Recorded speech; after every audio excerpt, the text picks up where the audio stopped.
자, 그 다음에 딱 마지막 한 가지만 하고 제 강의를 일단은 마치려고 합니다. 노자의 귀절 중에 하나 재밌는 귀절을 제가 이렇게 썼어요. 보이실지 모르겠어요. 대방무라는 귀절입니다. 큰 모서리는 귀퉁이가 없다는 말이에요. 이 말은 대음희성이라는 말하고도 같이 있고 대기만성이라는 말도 다 아실 거예요. 큰 그릇은 늦게 이루어진다. 대음희성, 진정으로 큰 소리는 들리지 않는다 라는 말하고 같이 있는 말인데 대방무라는 귀절이에요. 대방무. 큰 모서리는 귀퉁이가 없다라는 말이죠. 이게 어떻게 성립할 수 있을까? 여기 큰 귀퉁이를 제가 그렸어요. 여기에다가 큰 귀퉁이죠. 이걸 확대했어요. 그랬더니 두 번째 그림이 됐어요.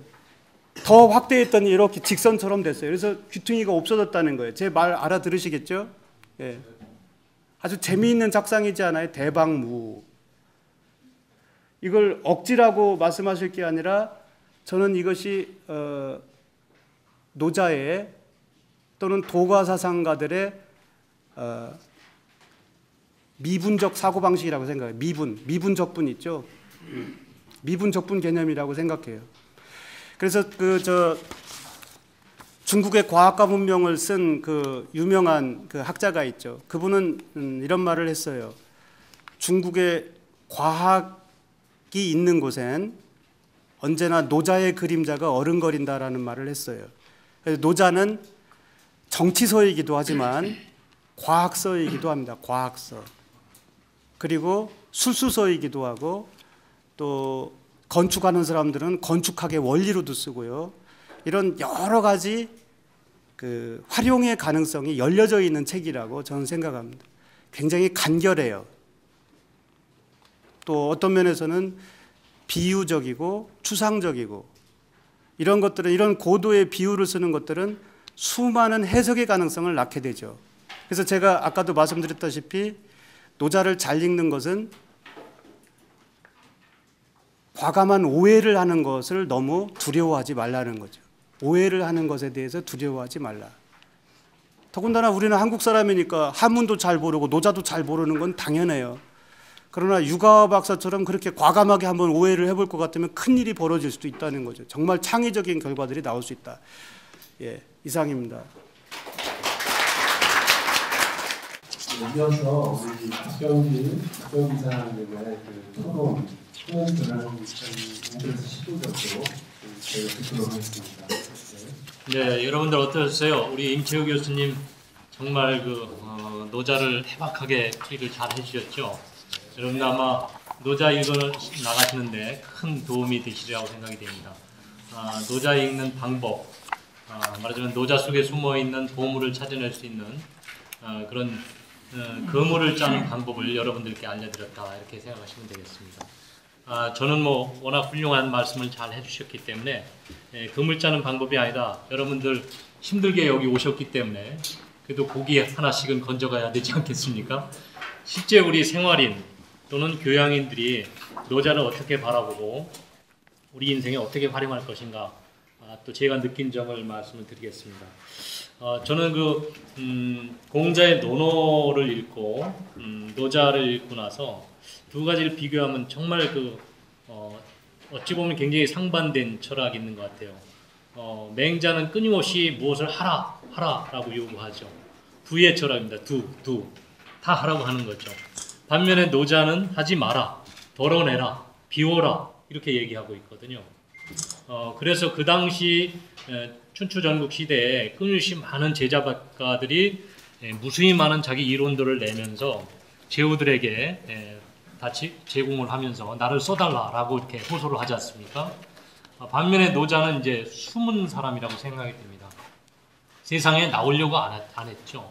여기 보면 노자가 얘기한 것도 보면 세 가지가 있는데 자기 좌우명으로 삼는 게, 첫째는 자비, 둘째는 검약, 세 번째는 세상에 함부로 나서지 않는다. 이 세 가지를 자기 인생의 좌우명으로 삼는다고 그랬습니다.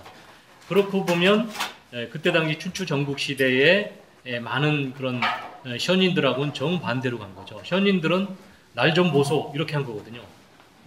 공자만 하더라도 한 15년 동안 수행원들 한 150여 명 데리고 다니면서 늘 다른 여러 나라들을 막 순행을 합니다.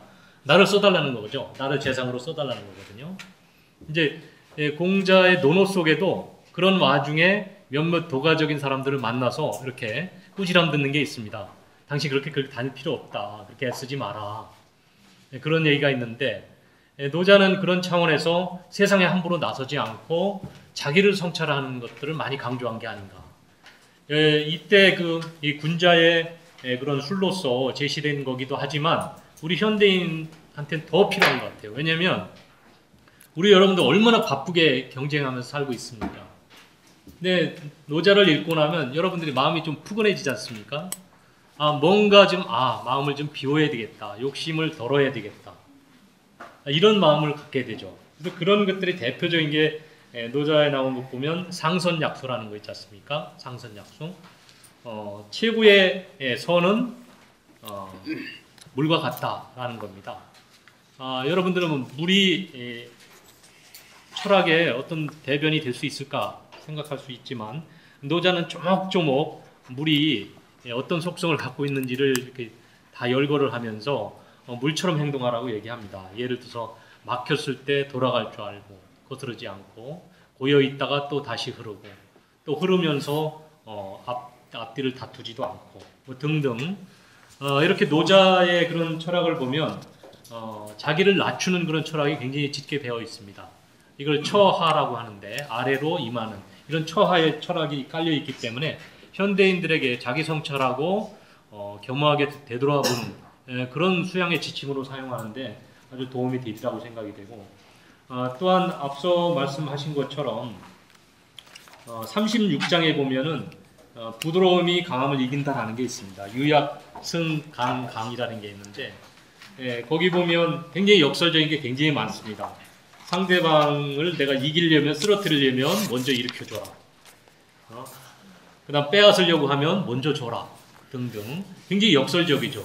하지만 이런 것들이 결국은 똑같은 속성이 있다는 겁니다. 이건 이제 순환적으로 생각하는 거죠. 그래서 항상 상대적인 것, 대극적인 것을 상대적으로 생각하게 하고 순환적으로 생각하는 것. 이거는 굉장히 사고의 유연성을 높여주는 거라고 생각이 됩니다. 그래서 현대인들의 경우 이렇게 이분법적으로 대결하고 대립하고 이런 사고에 젖어 있는데 노자의 사고는 그 이분법을 뛰어넘는 겁니다. 굉장히 뛰어넘는 거예요. 그래서 위와 무위도 무위가 유위를 낳고 유위가 무위를 낳는다라는 거거든요. 그러니까 서로 순환이 되는 거죠. 아무것도 안 하는 것 속에 무언가 하고 있는 거고 하고 있는 것 속에 아무것도 안 하고 있는 게 숨겨져 있다라는 겁니다. 굉장히 사고가 유연한 거죠. 그래서 이러한 그 노자의 그런 유연한 사고가 영향을 여러 방면에 줬는데 아까 현대 학문의 여러 방면에 줬는데 특히 서양 학문에서 노자를 집중적으로 관찰한 사람이 있습니다. 구스타프 융입니다. 여러분들 아시죠? 구스타프 융이 정신분석학자이자 심리학자인데 정신치료자로서 이 노자를 바라본 겁니다. 심리학자로서.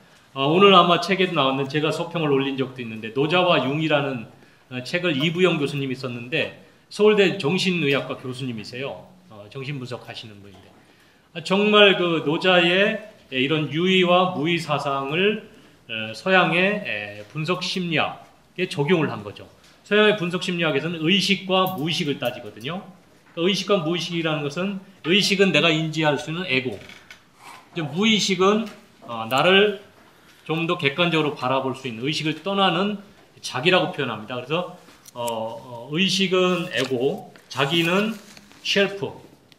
그래서 이 융이 얘기하는 의식과 무의식을 포괄해서 넘는 게 자기라고 하는 개념인데 도하고 자기라는 개념을 동일하게 본 겁니다. 도가 아마 이렇게 의식과 무의식을 넘나드는 것처럼 무언가 정신세계에 유의한 무의를 넘나드는 이런 특성이 있기 때문에 이게 인간 심리를 분석하는 데 있어서도 의식과 무의식을 포괄해서 읽어내고 그걸 활용해서 정신분석가가 치료를 할 수 있는데 활용할 수 있겠다라는 점을 이제 착안했던 거죠. 이렇게 노자는 현대 이런 정신분석학에서도 직접적으로 활용될 만큼 그분도 역시 독창적으로 해석한 걸 수도 있지만 거의 아주 그 통찰이 비슷하게 활용되는 걸 볼 수 있습니다. 어쨌든 그 노자의 그 철학을 저는 무의의 철학이라고 하는 것을 두 글자로 축약을 한다면 저는 쉼표라고 생각해요. 쉼표. 아무것도 안 하는 논다는 개념이 아니라 아까 무의 도식을 얘기했지만 무의라는 것은 우리가 열심히 하지만 부쟁, 다투지 아니하면서 열심히 하는 거. 부쟁이라는 개념도 굉장히 중요한데요. 그래서 자기를 또 낮추는 거. 그러니까 경쟁을 하되 다투지 않고 또 상대방을 이기려고 하되 자기를 낮추고 이런 철학을 갖고 세상을 살아가라라고 얘기하면서 저희는 이게 바쁘게 살아가는 우리들한테 쉼표를 한번 찍게 하는 게 아닌가. 그래서 노자를 읽으면 우리 숨을 돌리고 우리 인간의 본연의 본성을 한번 되돌아보는 그런 계기가 되지 않을까 생각이 됩니다. 고맙습니다. 네, 알겠습니다. 우리 오늘 강의 해주시고 어려운 질문들에 답변해 주신 임철 교수님께 다시 한번 박수.